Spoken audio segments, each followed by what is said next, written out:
Hi there, my name is Shahzad. Welcome to Leadership Part 2. My topic is Leadership is a Commitment. I've taken this topic from the two books of John C. Maxwell. The name of the books are 21 Indispensable Qualities of a Leader and 21 Irrefutable Laws of Leadership. Alright, we'll start our speech with the story of Annie Shiver. Annie Shiver was a woman who died at the age of 101. She was a thrifty woman and she actually was working at the IRS department, and she retired at the age of 51 years old and in 1943. At that time, she was making $3,150 a year. She managed to save $5,000. She invested that money in the stocks, and she kept on investing the money. Whether the stock values went up or went down, she kept on investing them. And when finally, when she died, she left her entire estate to the University of Yeshiva. The president of University of Yeshiva, Norman Lamb, said that it is mind-blowing that she left $22 million to the University of Yeshiva that she never attended in her life. How she built that fortune in her 50 years? Actually, she was for a long haul, and she kept on investing her stocks, whether the stocks went up or whether the stocks went down. And she was really a thrifty woman. She didn't spend money on herself. She kept on investing. There were times when other people thought that we should now cash our money and we should spend the money on ourselves. But at that time, even then, she invested the money in the stocks. And that's why she built 8-figure fortune. That was her daily commitment, to build her stock and to build her fortune. So that's what is about the leadership. Leadership is a daily commitment. You cannot become a leader in a day. You cannot think that you will become a leader in one night. No, you have to keep working hard every day to invest in your leadership. There were two experts, Bert Nanos and Warren Bennis. They studied 90 leaders, and they studied about the relationship between the growth and the leadership. And they came to the conclusion that the leaders grow continuously, and that's what differentiates them from the followers. Now there are four types of phases in the leadership. Number one phase is, I don't know what I don't know.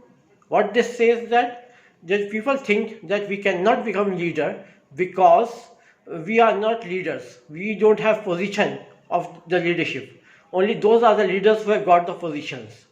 That was why a president of the college told John C. Maxwell that very few people, they come for the course of the leadership because they don't think of themselves as a leader. And if they know that in the average life, every person influences 4 people in a day, then most of the people will come for the leadership course. So if you don't know what you don't know, you don't grow. The second phase is, I know what I don't know. There are times when you are put into the leadership position and then you come to know that no one is following you. That's what happened to John C. Maxwell. He said that I captained my team, I was the president of my college, and I thought that I was a leader. But when I tried to lead the real people in the real world, I came to know that I was not a leader at all. And then what he did is start learning. He contacted 10 top leaders in his country, and he offered them $100, and he said that if they give him good advice, he will pay them $100 in return, and he will ask them questions about the leadership. And what he did that, he and his wife, they vacationed for those countries in which for those cities in which those leaders lived. And if there was a leader in the Cleveland, then they vacationed in the Cleveland, and he used to go to the leader and he used to ask questions to the leader to know about the leadership. That's how he knew about the leadership. Now the third phase is, I know and grow, and it starts to grow. I know and go, and it starts to grow. This is the third phase of leadership, here where you are about to grow as a leader.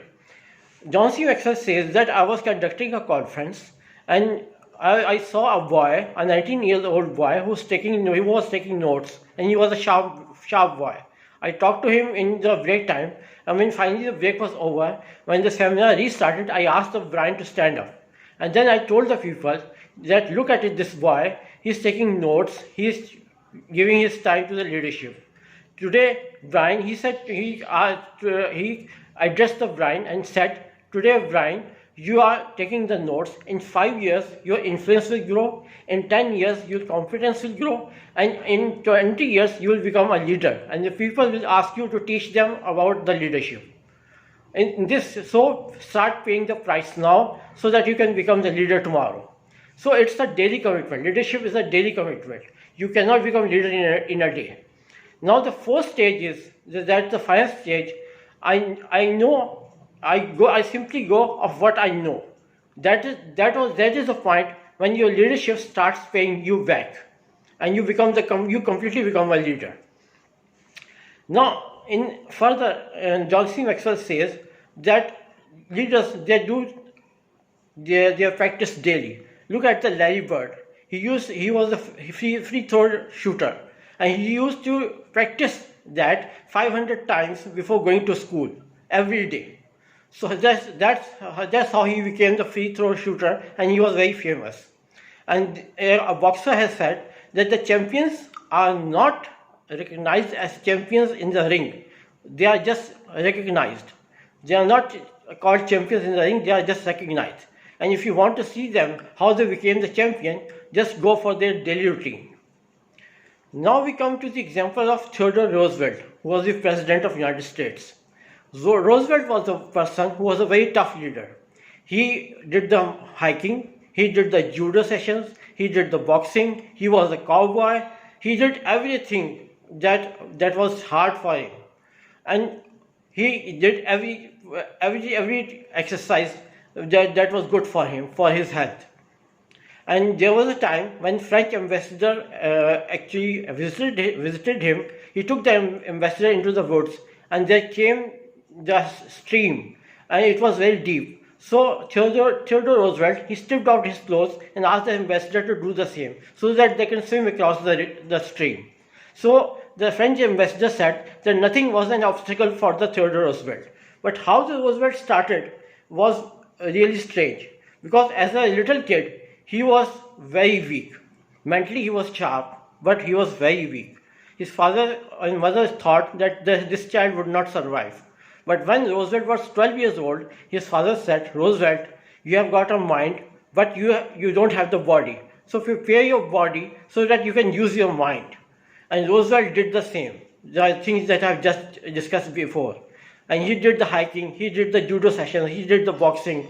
And when finally he graduated from Harvard, Roosevelt thought that he wanted to become a fearless man like the other leaders, and he became fearless man. And under his leadership, United States became the world power, and he developed the United States Navy also, and he negotiated peace between Japan and Russia, and won the Nobel Peace Prize. And finally, in 1909, when Roosevelt retired, he went for the expedition. And Roosevelt said that it was the last time that I felt myself as a boy. And finally, in 1919, Roosevelt died in his sleep.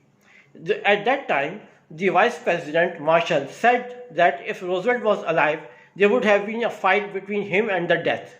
So you see how, and there was another thing, that when they removed his body, there was a book under his body. So Roosevelt was again, even at the time of death, he was again learning to lead. So this is what leadership is. It's a daily commitment. Now I give you another story. This story is about Michelangelo in Italy. John C. Maxwell, a few years ago, John C. Maxwell and his wife, they visited Italy. They go for the food. They ask their friends where the best food is, and they went for the artwork. And they took the help of a guide. Guide took them to the chapel where they saw the painting of the Michelangelo, and they were really very surprised. It was really a fine painting. Michelangelo was a person who was a sculptor. He sculpted his first figure at the age of 20 when he was called by the Pope Julius in Rome to sculpt the tomb. And when he went there, he was asked to paint the ceiling instead of sculpting. So at first, Michelangelo decided to refuse, but then he accepted it. And when he accepted it, he became committed to the painting. For the 4 years, he lay on his back and painted 400 figures and 9 scenes. And it was really a great masterpiece. And Michelangelo, at that time, when he finished his work, he said that there were 4 torturous years. And when finally he finished his work, he was 37 years old. And he looked so old that when he went back to his country, his city, his own friends, they didn't recognize him. They didn't think that he was Michelangelo. But Michelangelo's painting actually changed the artwork style of the whole Europe. His painting was such a masterpiece. This is what commitment is. Now for the commitment, I tell you one more thing. What is the commitment for a boxer? The commitment for a boxer is that before you are knocked down, you stand up again to fight. What is the commitment for a soldier? You go up to the hill and you don't know who is there waiting for you to fight. And what is the commitment for a missionary? You remove your comfort zone and you go out and serve the people. And what is the commitment for a leader? That you go out and help the people and as much as you can. Now, leadership starts from the heart. Heart is the main thing that separates the leadership from those people who only talk about it. There's a derby race, people know about it, that after running for half a mile, the horses run out of their oxygen. And for the rest of the race, they run with their heart. That's why derby races are very famous. So this is the heart. Michael Jordan says that heart is the main thing that makes you a leader. Number 2 is leadership is an action. Don't talk about leadership only. Do the action. The more action you do, the more you will become a leader. And then there are 4 things. 4 things. What are those 4 things? They are cop out, holdouts, dropouts, and all outs. Cop outs are ones who don't have a goal and they don't strive anything. Holdouts are one who have a goal but they are afraid to go towards their goal.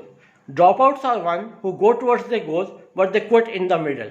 And all outs are one who, just like the other leaders, they committed to their goals and finally they achieve their goal.